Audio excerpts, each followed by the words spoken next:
Hello and welcome to a bonus episode of Fully Scored. Avid listeners will be aware that over the past 3 episodes, staff bandsman Jonathan Evans has treated us to a trilogy of analyses on Ray Steadman-Allen's Victorian snapshots on Ratcliff Highway. In this episode, we've stitched all 3 parts of those analyses together to form one continuous deep dive. Well, I say we've stitched it together. Actually, it was recorded in one session, and we spliced it up from there. So here is the original, or the spliced and restitched version, whichever you'd like to call it. Throughout the analysis, we've punctuated with excerpts of music. For this, we've used a combination of the YBS recording from Essays for Brass and the ISB recording from Origins. Jonathan, thank you so much for joining us once again on Fully Scored for your third and hopefully not last appearance. Today you're going to be introducing us to the grand musical portrait of Victorian Britain, that is Ray Steadman-Allen's masterpiece, On Ratcliff Highway. Before we talk about the music itself, can you tell us a little bit about the inspiration behind the work? Hi Matthew, great to be on the podcast again. Yes, of course, and I want to take you back to 1878, Salisbury in the United Kingdom, and an appeal was made for some bodyguards to protect the Salvationists who were gathering to preach and worship in the open-air marketplace. And at that time they were attracting some opposition. They needed some protection. This call was answered by 4 members of the Fry family who pitched up with their brass instruments and offered security to the gathered group as they preached a somewhat unpopular message against the injustices of evil. And so Salvation Army bands were born. Fast forward 100 years to 1978, and Ray Steadman-Allen was commissioned to write a major work to be simultaneously premiered by the International Staff Band and the Melbourne Staff Band at the International Congress. It was designed to mark a century of Salvation Army banding, and so there was a need for celebration and some nostalgia too. RSA was inspired by the front cover of the War Cry from Saturday, May the 15th, 1886, which featured an artistic impression of an Easter campaign held by Whitechapel soldiers marching through the Ratcliff Highway. The sketch shows many buglers, timbrelists and soldiers marching forwards with their flag and banners aloft, surrounded by pubs, sailors, chimney smoke, ship masts in the distance and countless folks watching on from street level and hanging out of windows. Inspirational stuff for a composer of RSA's rare creativity, for sure. Now, what I'd not seen before was the article that accompanied the sketch, titled Great Doings at Whitechapel, authored by the Joyful Major. The feats detailed in this article are extraordinary.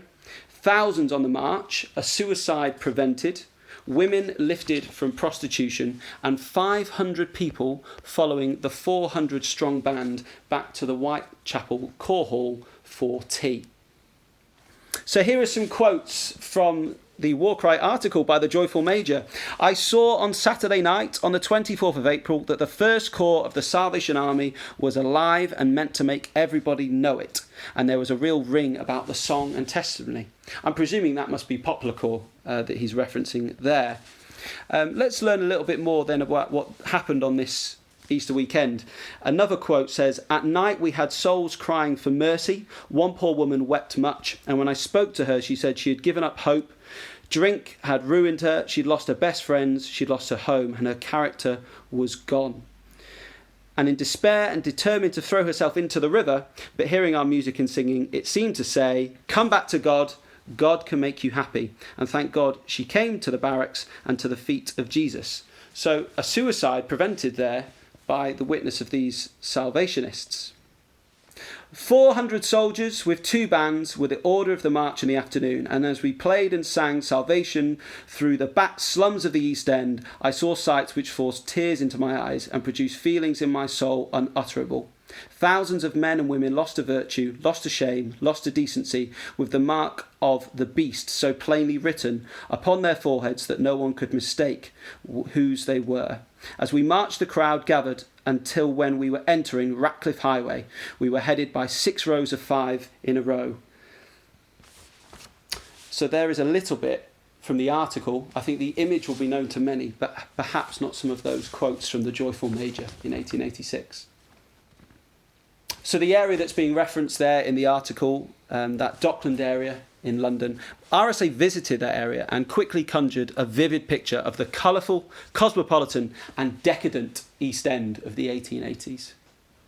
So what can you actually tell us about Ratcliff Highway itself? Is this music based on a real location? The highway is still there today in East London, running into central London, and part of it was formerly known as Ratcliff Highway.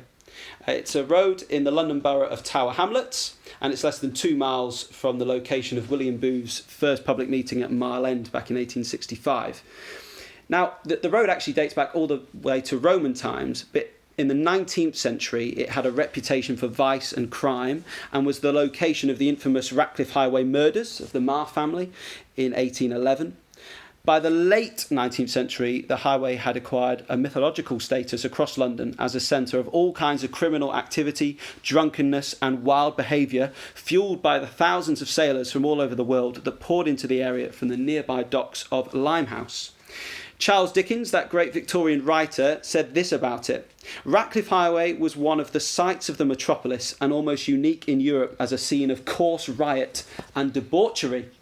This Dickensian vision of London, then, was a weary place of opium dens, wild animal emporiums, complete with rampaging escaped tigers from said emporiums, prostitution, squalid poverty and violent crime typified by the 1888 Whitechapel murders, better known by the name of their mystery perpetrator, Jack the Ripper.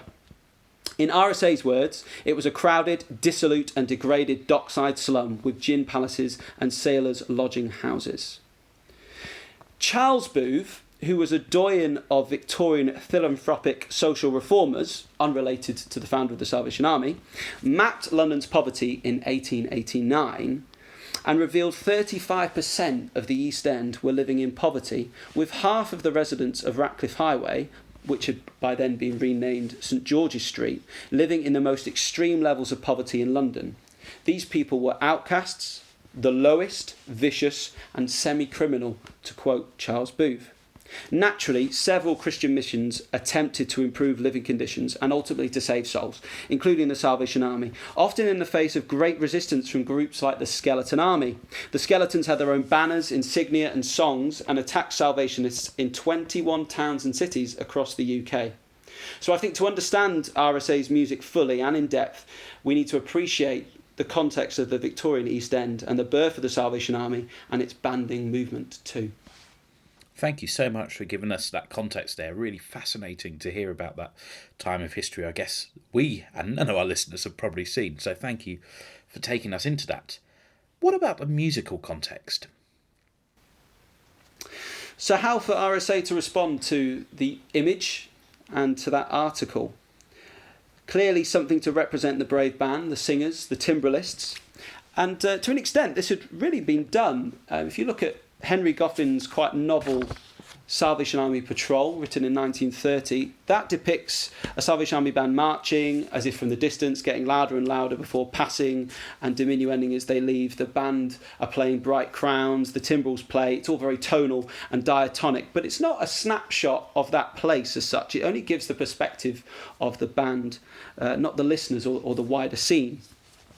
This had been done in classical music. Elgar wrote his Cockaigne Overture, and that was an example of trying to show the drunkenness and gluttony of late Victorian London, complete with a discordant Salvation Army band in the middle of that overture as well. But that was done in a very light-hearted way, with little focus on poverty or the work of the Christian missions. So instead, RSA took, I think, a far more daring approach in creating what I think is the Salvation Army's answer to the canon of London symphonies. So let's talk about some musical inspirations for RSA. If we're talking folk music, which is hugely important in this piece, if we're talking London symphonies, and if we're talking Ray Steadman-Allen, we have to talk about Ralph Vaughan Williams. He was RSA's hero. He was the first composer he really studied in depth and is an influence in much of his writing. When I listen to RSA's music, as someone who loves Vaughan Williams' music, To me, RSA feels like an heir to Vaughan Williams, with music like Lord of the Sea and Prelude on Randolph, which is a Vaughan Williams tune, sounding like Vaughan Williams speaking through the brass band medium, perhaps even more than when Vaughan Williams wrote for brass bands himself. In considering Ratcliff Highway, Vaughan Williams' London Symphony, written shortly before the First World War, is really significant and has a great thematic influence on Ratcliffe, as we will see. The other composer I want to mention is Charles Ives. We know from RSA's writings that as a teenager he was listening to the American composer Charles Ives, who I think is the most significant musical influence on this work. Ives also is a great model for an experimental Salvation Army composer like RSA. He's even been labelled a religious composer. He often built music towards epiphanies, like he uses the hymn tune Woodworth in his Third Symphony, and he does a fantasy on Nearer My God to Thee to close his Fourth Symphony as well. Now, Ives wrote highly programmatic music, so perfect for this. It was full of nostalgia, and his music evoked a boyhood spent in Connecticut under the tutelage of his father, George Ives, a conductor of the town brass band. And Charles Ives even described his music as being brass bands with wings on.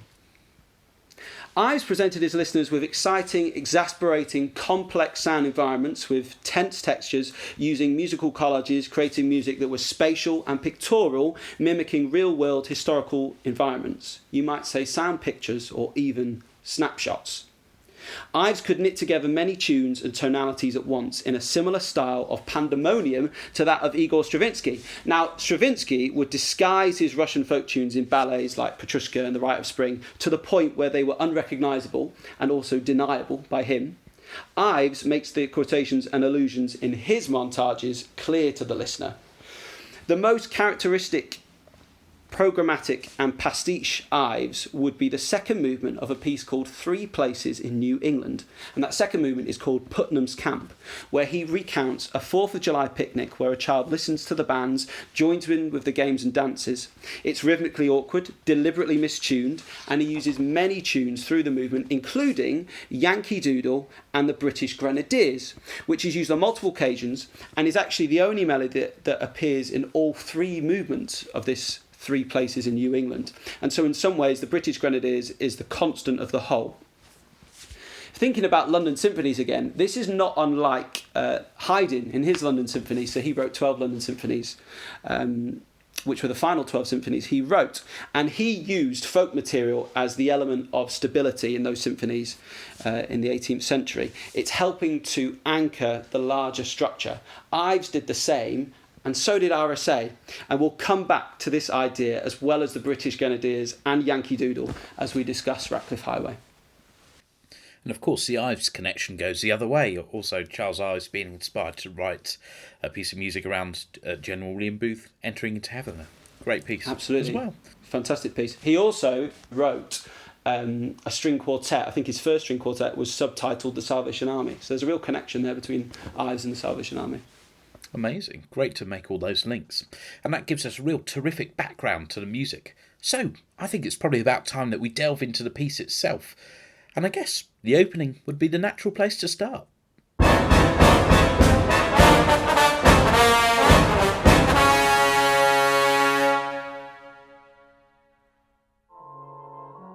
Absolutely. And what an opening. It's violent, it's brutal. It's a 12-tone chord to open, and this is dissonance on the level of Schoenberg.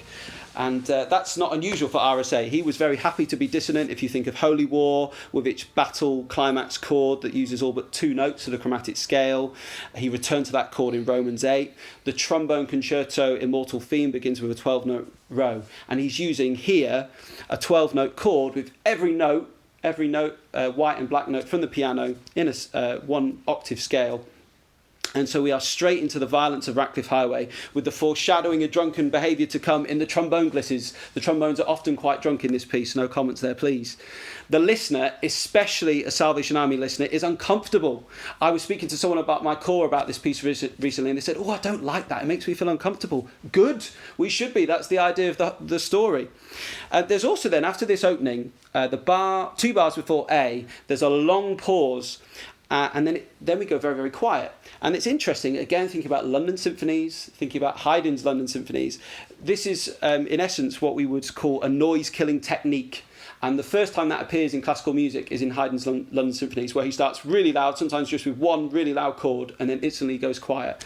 And that's been passed down through the centuries since, and RSA is using that technique here. So we go into letter A, and we have fog and chimes presented in the music, very much like the opening of Vaughan Williams' London Symphony. Now, Vaughan Williams begins his symphony with rising fogs, shown by rising and falling intervals, before the Westminster chimes emerge in a harp and in the strings.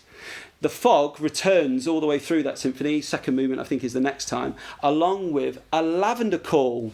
Who will buy my blooming lavender? Now, Vaughan Williams does that in the viola, but it's obviously not played by strings in this piece. And whilst the fog and the chimes are similarly used by RSA, though far more chromatically here, he introduces the lavender theme in the opening bars, and this is going to be vital in holding together the whole structure of the piece, in the same way that Ives uses the British Grenadiers in his composition.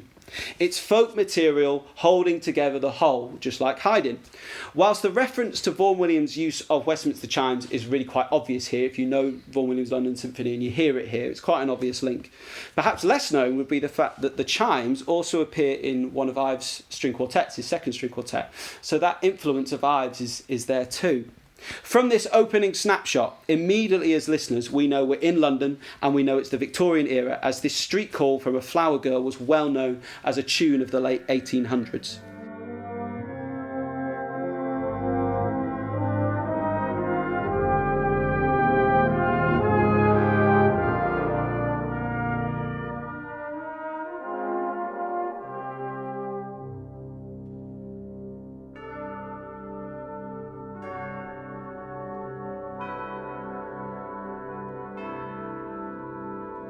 The violent opening music returns, and a snare drum marches us onto Ratcliff Highway with all of its sights and sounds.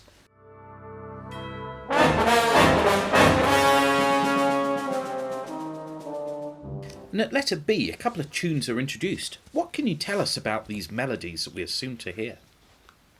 Well, first up, we've got Blow the Man Down, which is an 1860s sea shanty. And if you know SpongeBob SquarePants, Matthew, and I'm sure you do, the theme tune from that song is based on this shanty.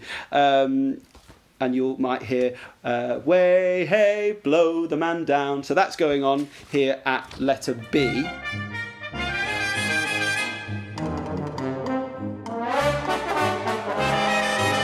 The melody is presented in B-flat major, but there are flattened sevenths. The accompaniment is in C, and there is a tritone interval included in the harmony.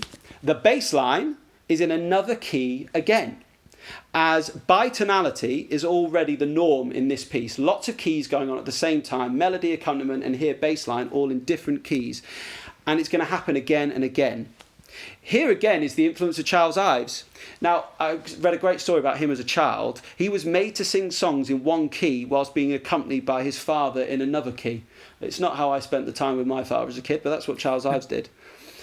Back into RSA's music, and the trombones skillfully represent the drunk sailors seeking cheap gin before we get, as you say, a second tune.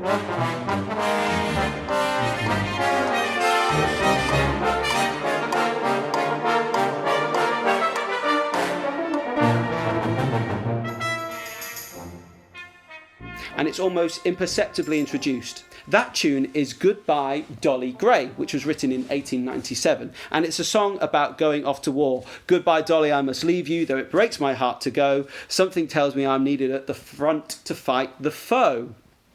Now, just incidentally, before we move past those two tunes, there are two folk tunes named Ratcliff Highway. Now, neither appears in this music. The more popular of the two, which has lyrics that are not suitable for this podcast, is all about a man who, while seeking prostitutes and gin houses on the highway, finds himself press-ganged into joining the Navy at the nearby docks. And so Dolly Gray is presenting these similar themes to represent something that might happen on the highway, and so a very appropriate choice. And we'll move swiftly on to letter C before you start singing any verses of that aforementioned song. Absolutely. So when we get into letter C, we get a waltz. but it's a waltz derived from another song, London Bridge is Falling Down, which I won't sing because hopefully everyone will be familiar with it. This is a 17th century tune, but actually it became popular in the 19th century. So again, it's very appropriate for using for a piece about Ratcliff Highway. It was originally a song about the dilapidation of London Bridge, but perhaps here is a metaphor for London itself as our glistening trombones are continuing to cause mayhem. Also, RSA is messing around with the pulse at letter C so that we, much like the drunkards, feel a tad unsteady on our feet.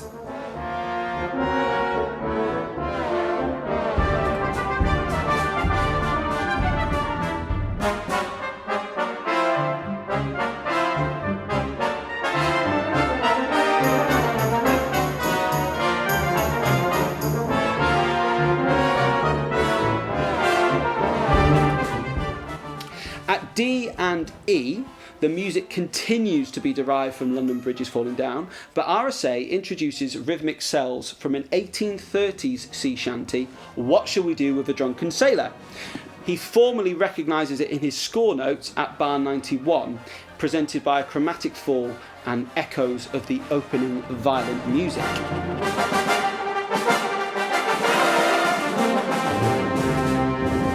The bar before F, we get a large crescendo from the cymbal, and our flower girl returns with Won't You Buy My Sweet Blue Lavender, coupled again with the Westminster chimes for a second time, so this is an important structural point. At G, we hear an original hymn from RSA, and it's described above the score as Over all there is a divine heart. At this point, it's as if God is surveying the carnage of the highway we've heard so far and lamenting the scene with a divine yearning for transformation for those there. The falling thirds and fourths give this a real sighing, depressed feel with a pedal in the bass and very ambiguous harmony. We hear questions being asked. What should we do with a drunken sailor? What should we do with a drunken sailor? It keeps being asked by the band. And RSA describes this moment in the music as bitter, coarse, vivacious and mournful, with the emotions of human wreckage.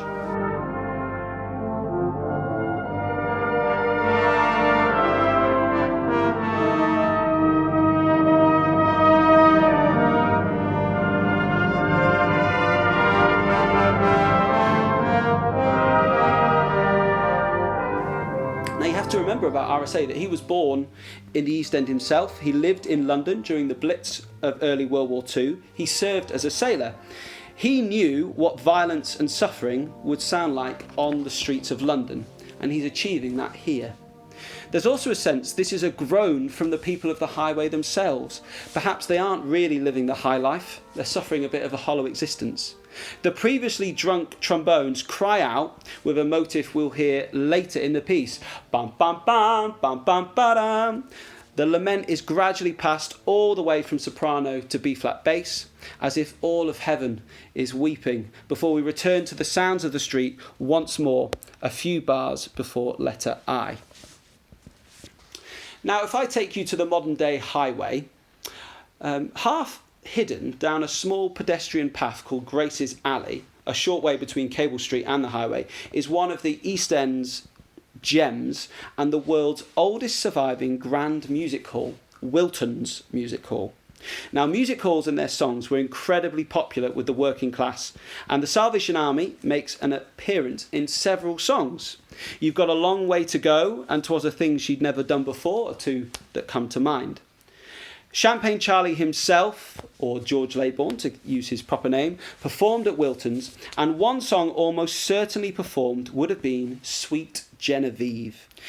It was a music hall tune composed in the 1860s by George Cooper. Now, this has nothing to do with Sweet Caroline. It's a very different content. It's a man grieving for his dead wife, a man shrouded in dark thoughts and loss. Oh, Genevieve, I'd give the world to live again this lovely past. The cornets whisper a muted and highly chromatic presentation before more questions of what to do with drunk sailors take us into an entirely new sound world and snapshot at letter I.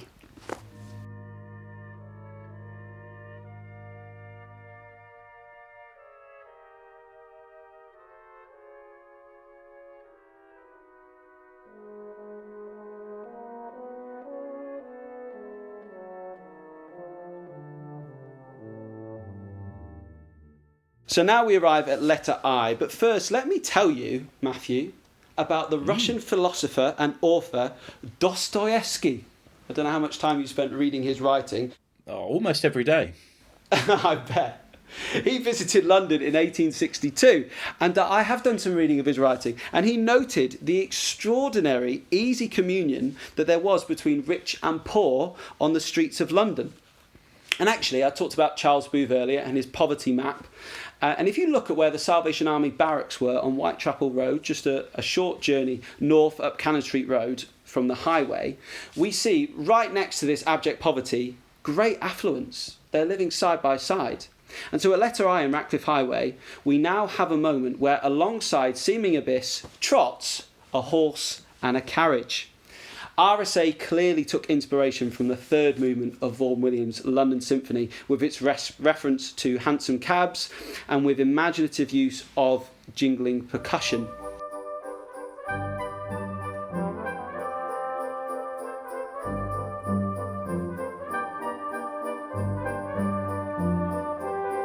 Note the sleigh bells, and actually just note in general the complexity and variety of the percussion writing if you compare it with Holy War 13, 14 years earlier, for example. As these sleigh bells vainly trot along, it's as if everyone on the highway is on their best behaviour, with the only interruption to the procession another lavender call in the back row cornets and horns. The chromatic stepwise motif of the carriage moves to the B-flat bass before gradually being taken over again by a subtle slowing down and the return of the passionate lament and groans of the highway, now that deference has been made to the shallow betters of Victorian society, who leave all of this devastation behind them. Forlorn questions continue of what to do with a drunken sailor, and the rhythmic cell that's derived from that sea shanty is used as well. And it appears one bar before K in the trombones and timpani, taking us to letter K. And much like the River Thames, the music meanders into a new section. Where are we in a narrative at section K? Well, K is for carnage. I know that as a primary school teacher I shouldn't say that, that's not right, but it really is. K is for carnage.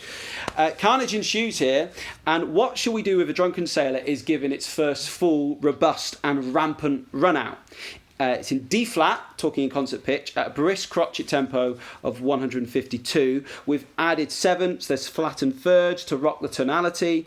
Baritones and bass have the opportunity to shout, "Way, hey, up she rises," for the first time too. You'll hear that. The band rises chromatically together, and the solo cornets remind us of our dilapidated city, with London bridges falling down as the drunks return to violence at letter L, coarsely glissing around in the trombones against yet more 12-note chords of anguish.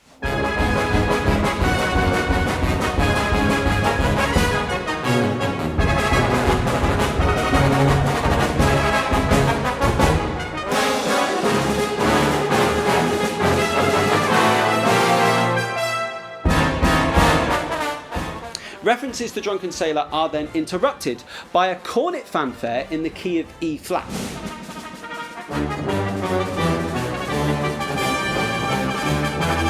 And this is as a group of soldiers arrive, whilst in D, the song "It's the Soldiers of the Queen, My Lads" is played heavily in the bass end against the snare drum and first cornet line, echoing the Drunken Sailor tune still.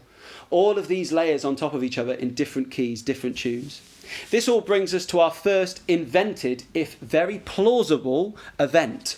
A drunken fight occurs on the highway. What happens in this fight? Can you describe the musical chaos that we hear? An Englishman, an Irishman, and an American walk into a bar. The beginning of a very funny joke, I hear you ask, Matthew. No, it's letter M and N and some of the best narrative writing ever seen in a brass band score. Firstly, the tune I mentioned in the last episode in reference to Charles Ives, the British Grenadiers, appears in the soprano and xylophone in different keys, accompanied by discord and clashes. The tune segues into the E-flat bass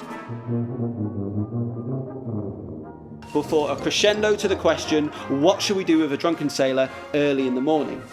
At bar 188, the answer comes in the form of a short 2-bar reference to another music hall song, Knock 'em Down the Old Kent Road. At letter N, the Irishman arrives in the form of the jig Irish Washerwoman, played harmoniously in the euphonium and baritone, before the solo horn goes somewhat off-key and the back row cornets interject, trying to sell their lavender again. Hopefully you remember that from the last episode. Classic back row behaviour as well. Absolutely. Very true. Last to arrive is the American in the cornets and the xylophone. The arrival of the American provokes a punch being thrown. No comments, please, about Americans. My grandma was American. No comments. And the word thump is written in the score. Whilst it's unclear who throws the first punch and who was struck, it is signified by an 11-part chord. Now, this 11-part chord, looking at it, is much like the final chord of Ives' Second Symphony, so maybe the fist was American. Only a G natural at concert pitch is missing. Now, I want you to remember that for later, that the G is missing. It's the only note missing from that thump chord.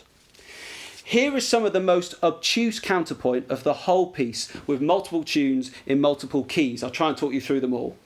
The basses move between references to Yankee Doodle and the Soldiers of the Queen.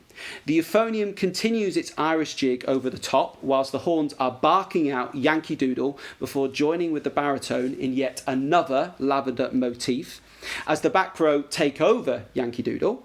Meanwhile, from nowhere, a cornet fanfare of Hearts of Yoke, which at the time was the official anthem of the British Navy, sounds out.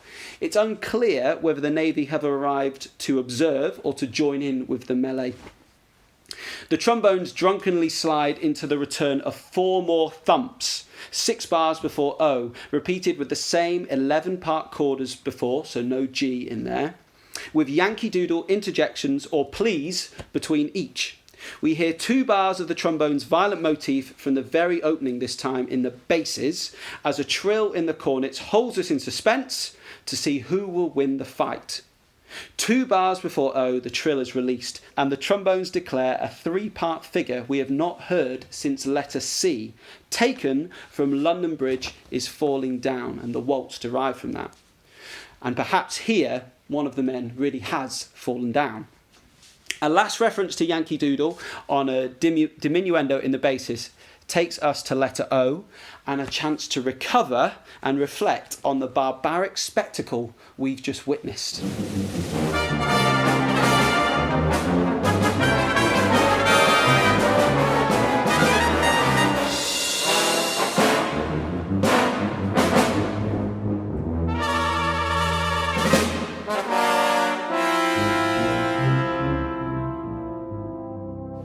Of course, the question that's on everyone's lips is, who won the fight? Do we find out? Well, the listener can decide, but a sorrowful reference to the mid-19th century American sea shanty Shenandoah in the baritone, coupled with those interjections of Yankee Doodle between punches, suggests to me the American has not come out well and may well be showing signs of homesickness and remorse. The London Bridge is Falling Down reference that's given in a 5/4 bar that follows could be the American flailing on the floor, or even a representation of the British soldier himself being beaten up. Perhaps the luck of the Irish prevailed. Both ways, it's a lamentable scene, and so we return to RSA's lament melody at letter P.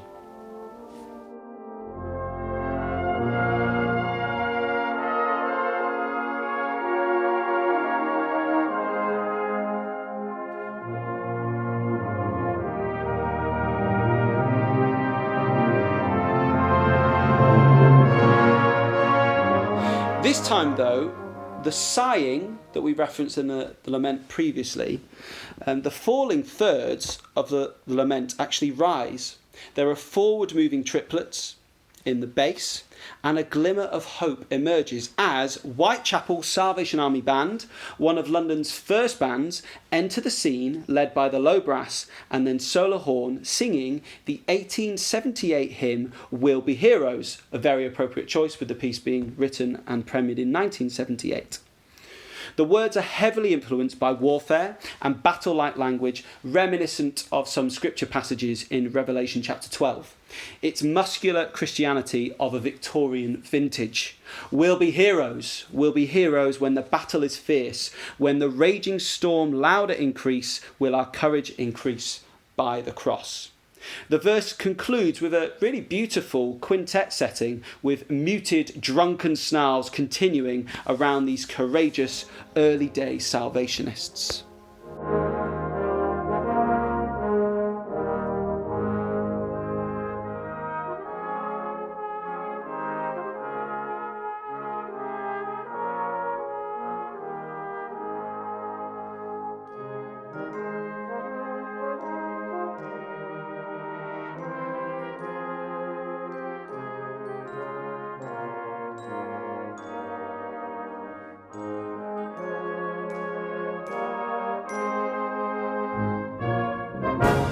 A sudden tempo shift to allegro brings us face to face with a single drunk at letter R singing the 1868 music hall classic Champagne Charlie.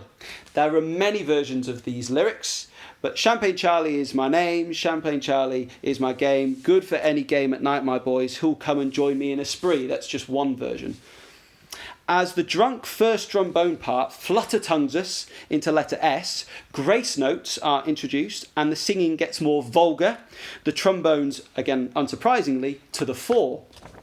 Meanwhile, the Whitechapel Band whisper phrases from another Victorian hymn written in 1870, Hold the Fort, a song inspired by the American Civil War and historically authenticated as being played by Salvation Army bands at the time. At letter T, the bass line shows our drunk becoming a little unsteady on their feet, in RSA's words, with the pulse disguised between pianissimo staccato voices.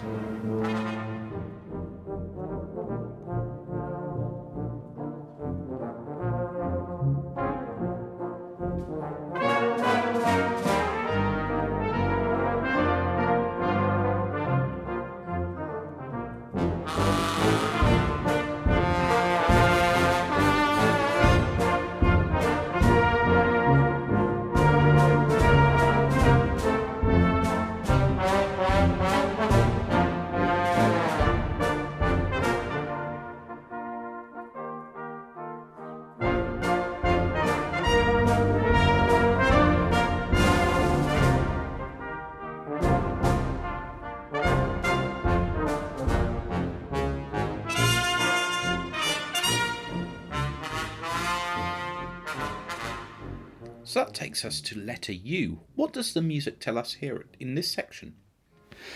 At U, the bass line continues to stumble, whilst the army band, represented by the cornets, give a full verse and chorus setting of Hold the Fort at a piano level and marked as the little band, perhaps small in number and awaiting reinforcements. Ho, my comrades, see the signal waving in the sky, reinforcements now appearing, victory is nigh. Hold the fort, for I am coming. Jesus signals still, wave the answer back to heaven, by thy grace we will. Now, early day Salvationists took secular songs like Champagne Charlie and set soul-saving words to them in an attempt to attract the working classes. Here's to rum and whiskey, drink them down, drink them down. That becomes Storm the Forts of Darkness, for example. Less known would be the musical song I Ain't Going to Tell, which the army adopted as I Ain't Going to Hell. Well, for Champagne Charlie, read, Bless his name, he sets me free. It's been suggested that for the drunk, there is also a struggle here between the two sets of words, and two additional references are made at forte level by the drunk. The first shares the same D-flat key as Hold the Fort, so it's suggesting that he's singing the words, Bless his name, he sets me free. The second reference, though, moves into B-flat, creating discord with the band, and rather than him singing, Oh, the blood, the precious blood, I am trusting in the cleansing flood, we're actually hearing more references to Champagne Charlie. 3 bars before V, the band are in more confident voice, perhaps joined by reinforcements as indicated in the war cry article by the Jolly Major. Let me read that to you. The Major writes, "At 10:30, a lot of people were seen rushing up Cannon Street, and someone said, 'Oh, the army is coming.' And so it proved. Our comrades from Shoeburyness, Barking, Stratford, Poplar, Canning Town, Enfield Wash, Grays, Ilford, Ponders End, Romford, Waltham Abbey, and all round that district, led on by Staff Captain Noyce, made no small stir as the Whitechapel Soldiers' Band met them with a shout, as of warriors going to battle." And so we have our reinforcements. However, we never hear the final word of the chorus, "By thy grace we will."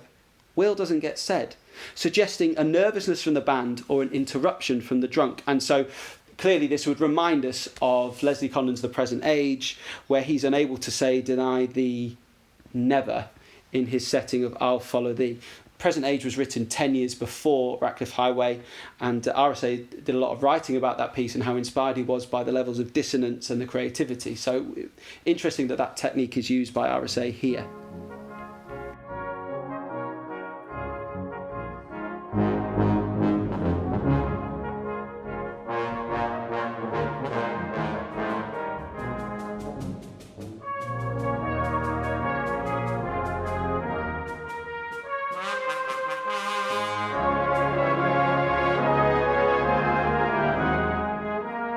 So we arrive at letter V.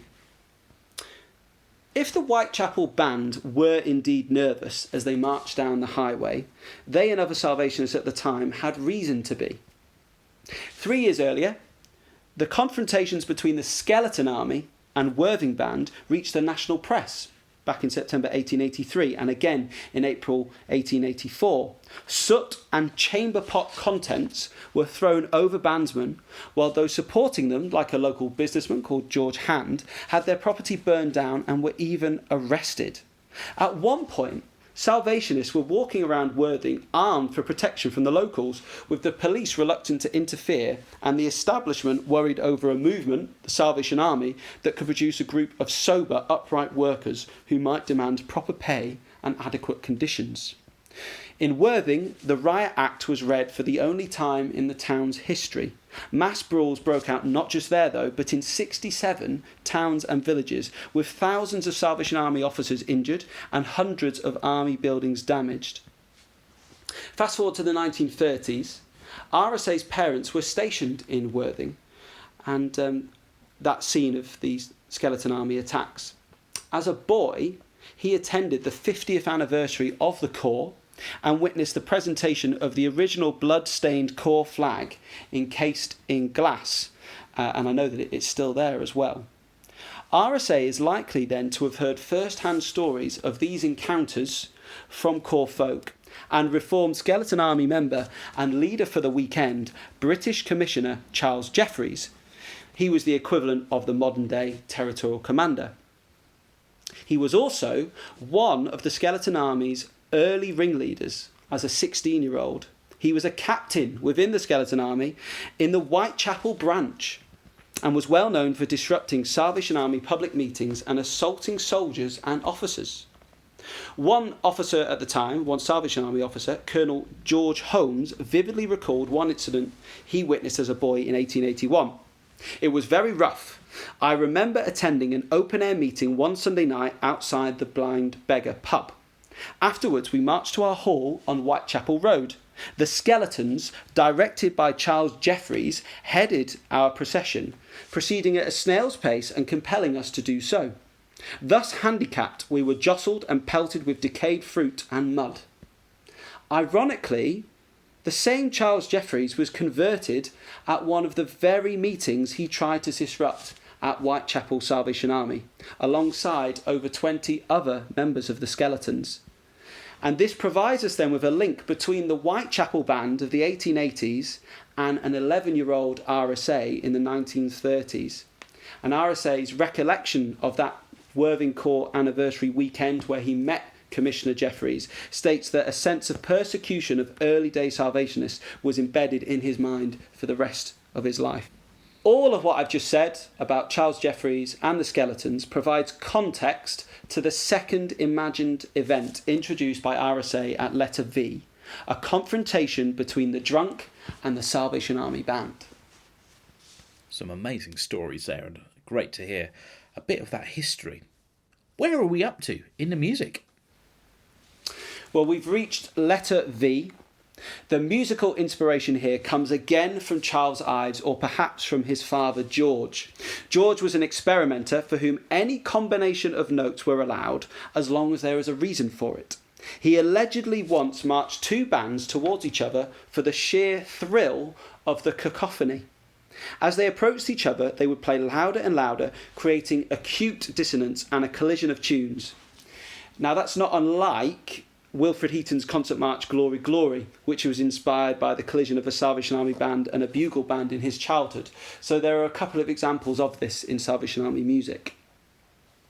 Ives used this technique in the aforementioned in previous podcasts, Three Places in New England, also including drunks rambling and stumbling, whilst in the first movement of that piece he depicts soldiers marching in mud in a similar way to how RSA shows our drunk on the highway to be unsteady on their feet. The confrontation at letter V in Ratcliff Highway begins quietly, as the drunk continues to be unsteady on their feet and quietly sings Champagne Charlie in B flat.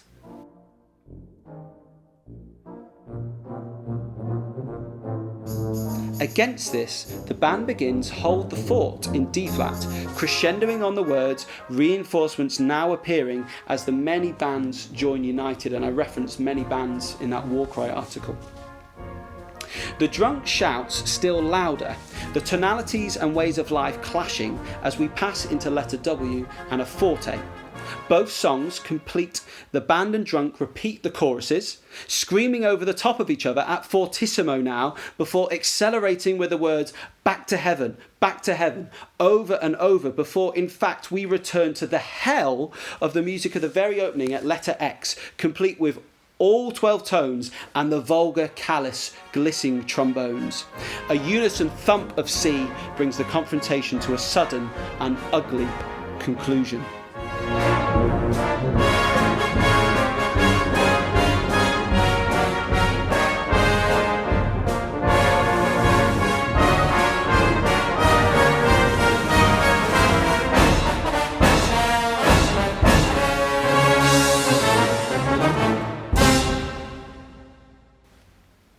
At Y, our flower girl returns at an andante tempo, but unlike the previous stately statements of this lavender motif, it is not followed by the Westminster chimes, as RSA takes us into the most passionate statement of his lament yet, sung at fortissimo. And just to remind you, that lament is entitled Over All There Is a Divine Heart. The question of what to do with the drunken sailor is wailed in the trombones. However, the lament is again inverted to rising thirds at a mezzo forte, which gives us a moderate sense of hope and things looking up, with the triplet accompaniment of the basses earlier returning. Is the band arriving? RSA shuffles his cards again and places a short reference to the Westminster chimes here. Why? Because the time of victory for the Salvationists and their Christian message has arrived.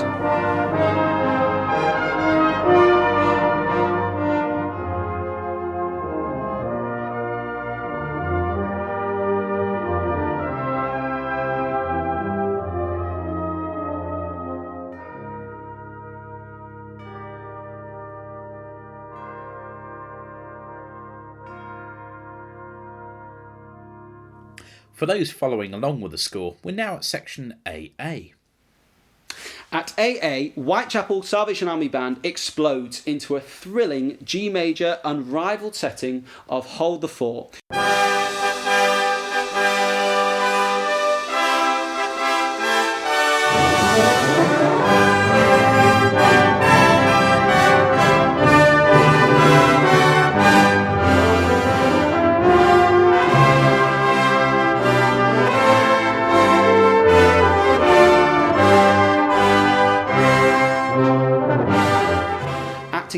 introduction to the enlightened conclusion via a slowing down to present another setting of will-be heroes in all its glory, using these words: we shall conquer through the blood of the Lamb. We will never retreat though we die, till the conquest we've won by the cross.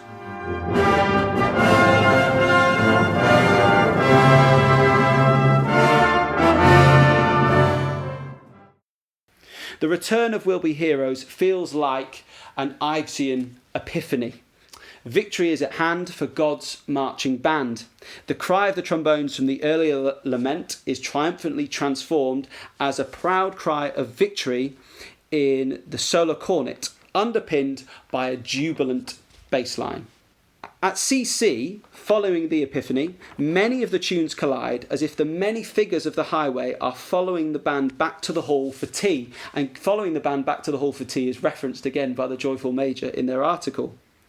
Blow the Man Down comes first, with references to Sweet Genevieve chromatically disguised in the flugel, solo horn, first trombone and euphonium. The jubilant bass line of BB that I just referenced moves into the trombones as demanding semiquavers as part of a rallentando.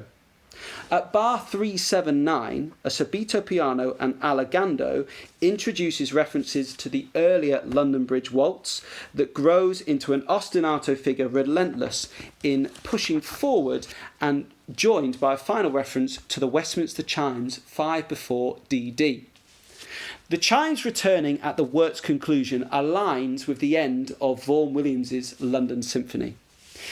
In Vaughan Williams's symphony, Westminster chimes are fading into the fog, almost as if passing away in an ominous prediction of the loss of World War I that was to come shortly after. However, there's no emulation of a muted ending by RSA. Rather, the far more joyful chimes in the trombone section charge us to a new day and to victory over the injustices seen on the streets of London by the glory of the cross. Whatever empires or cities may rise or fall or become wrecks of time, Jesus' victory and God's kingdom stand forever. The trombone section and snare drum rhythmically remind us of What Shall We Do with a Drunken Sailor, but all sense of lamentation has been shaken off as a final reminder of London Bridge is falling down takes us to 2 bars before EE.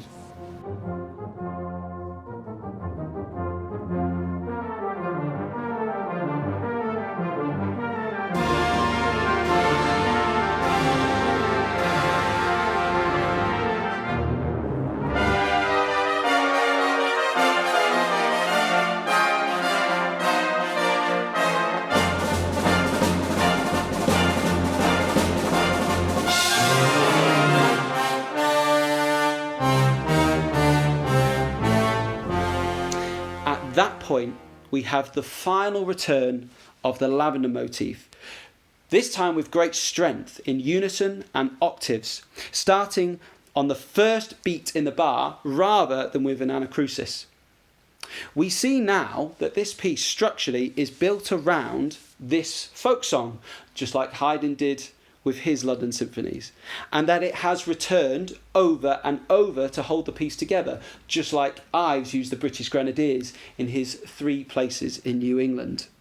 For me, it's as if the question has become more than just who will buy my flowers. As we return to the army barracks, we ask, who will sign up and follow? Who will buy into this ministry of salvation?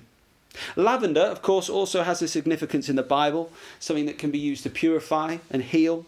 Forgiveness and redemption are at hand here for those on the highway. The excruciating chords of the next bar could be the difficulty that we all face in committing our lives and knowing that some will turn their backs on the offer. A bar later, the Deciso announces a clear intention from many to follow Jesus as a ransomed, healed and restored Christian. Now, maybe this poem, written by RSA just a year after his composition, which details walking through London, reveals some of his imagination for both the piece and especially the ending as our heroes march onward. So this poem is called Glory March. On rare occasions, I go home northward by Paul's Cathedral. One early evening, Friday doled, trudging the churchyard route on impulse, whimsical snippet of thought no more, I headed an imaginary march. The lilt of music in my brain would square the shoulders, sharpen up the pace. An idle fancy, scarce projected, instantly in my mind created. Flags ablaze with God's tricolour, and at the back of me skilled musicians, compact, clear, precise and crisp, play martial tunes that lift the step. Buoyant, silver sparkling bands, Salvation soldiers, numberless as the sands, past the grey church stones we swing, reinforcements crowding in. Saints and martyrs, loved, forgiven, ransomed souls, task force of heaven. Holy colours, streaming brave, say Jesus lives and lives to save. I left the church path through the gate, my spirit soaring, grown elate, burning with a sense of mission, glowing with a Patmos vision. The underground became a shrine on the westbound central line.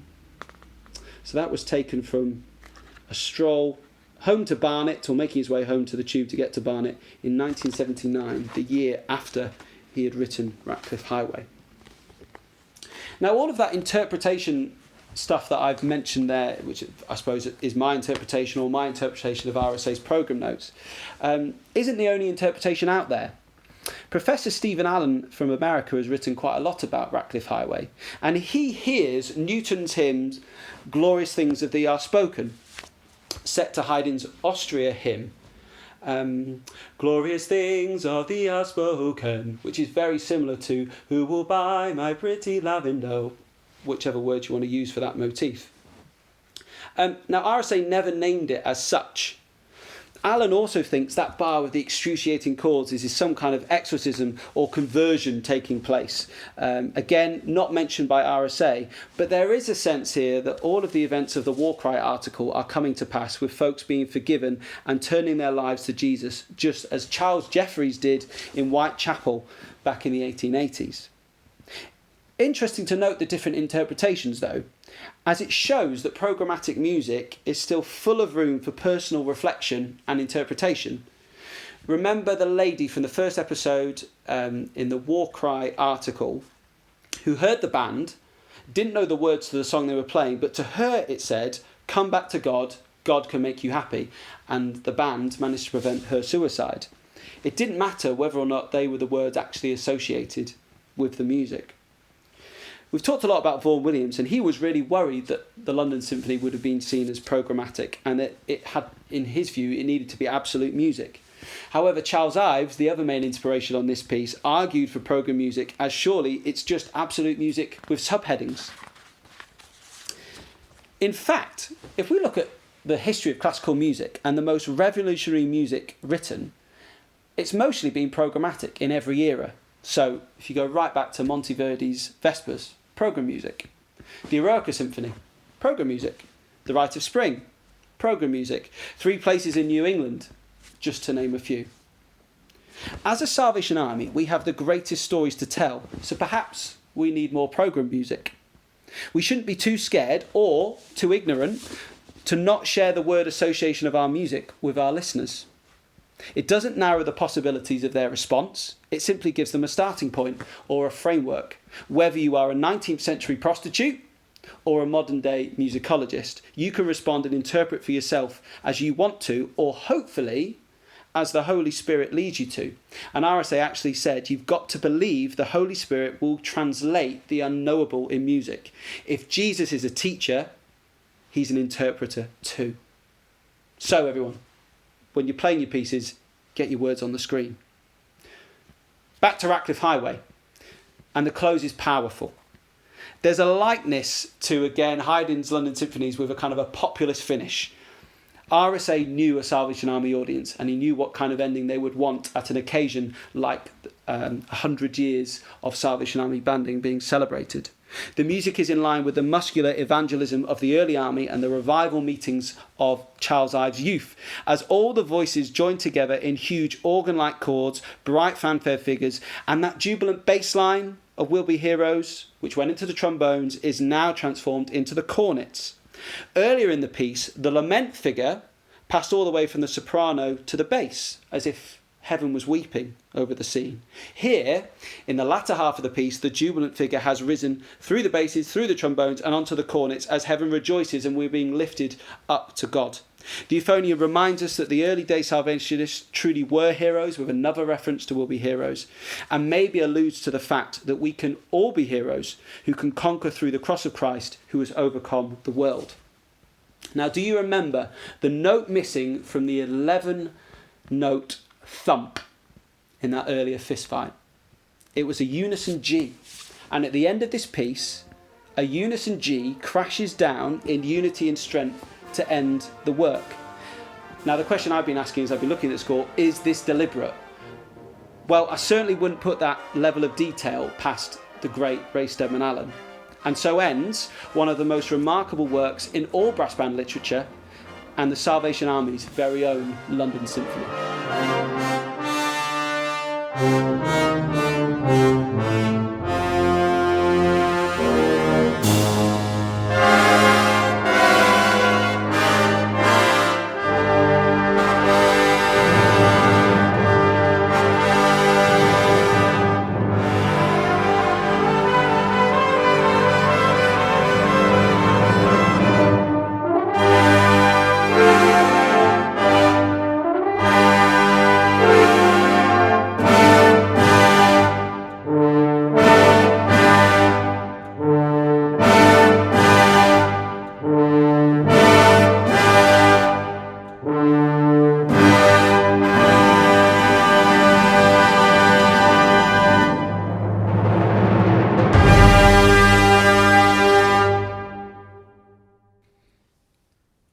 Fast forward about 150 years, what message can we take away from this music for our society we find ourselves in today? Okay, well, let's talk about the music first. I think RSA takes army music to a new height with this work. I love it because it's daring and it's experimental. It stands up next to the artistry of Charles Ives, Ralph Vaughan Williams, and other musical giants. So when I listen to this music, I'm reminded of the rich musical heritage we have as a movement through composers like RSA, with their musical adventures that introduce techniques and sounds from the 20th century mainstream into their Salvation Army work. His use of the collage technique inspired by Ives just leaves me in awe, especially in the way that he knits the tunes and their opposing tonalities together in a way that suggests they've always belonged together. The craftsmanship is exceptional, and even if some tunes are unknown to you, the snapshots are vividly unmistakable. And it remains today still a great challenge as a player and as a listener. And the last time I had the fortune to be on staff with the Territorial Youth Band, just before the pandemic in 2020, we played this, and the kids absolutely loved it. I hope our composers today continue to be brave in our concert music and continue to push barriers whilst using recognisable tunes and a well-honed craft too. I also think, though, that secondly, this music is about connecting with culture. RSA said he felt Salvation Army music needed to be steeped in biblical truths. And the principle of adapting methods and means to communicate effectively in different cultural settings is seen in the Bible. It's seen in the book of Acts. As the first apostles learned to speak new languages, both linguistically and culturally, in order to express the gospel. Now, back in the 19th century, in William Booth's opinion, Christianity appeared to make absolutely no difference to the lives of Victorians in the East End.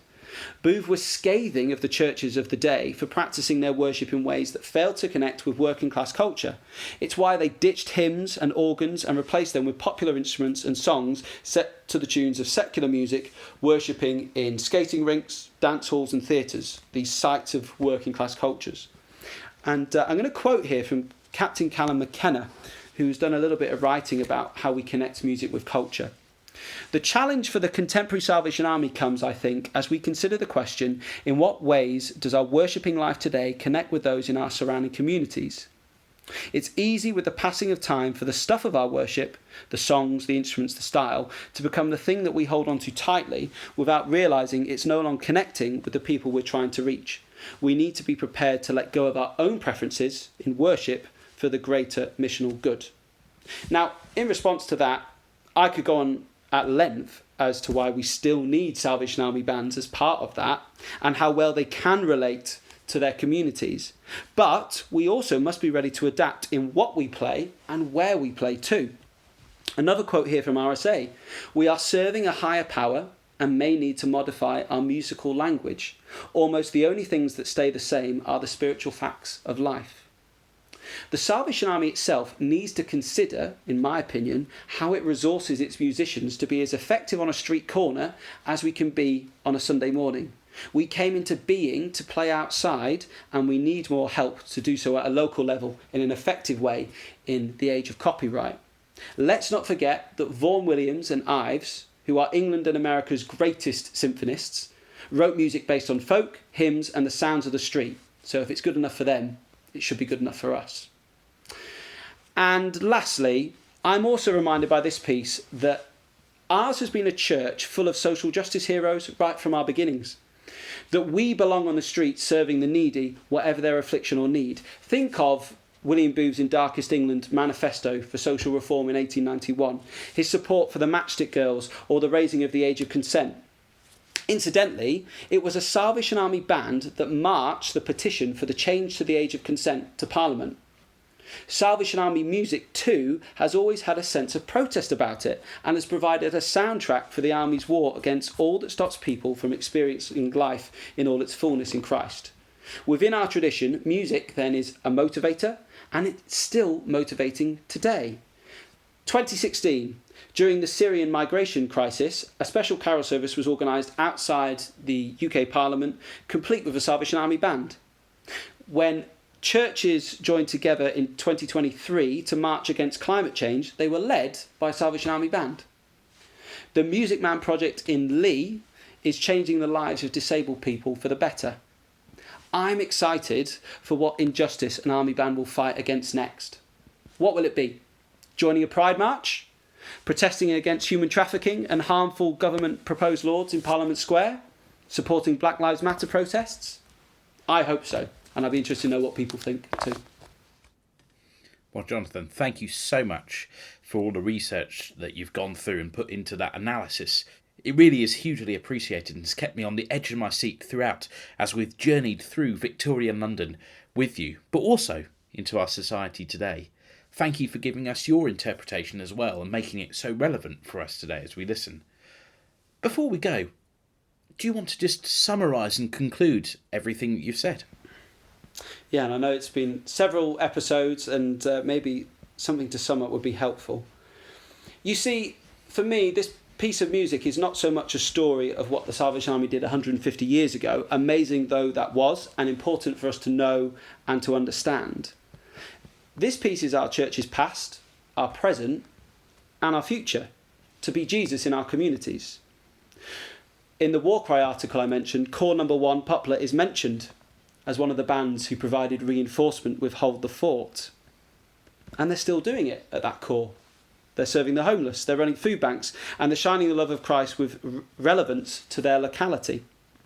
Think about what snapshots we could take in our world today.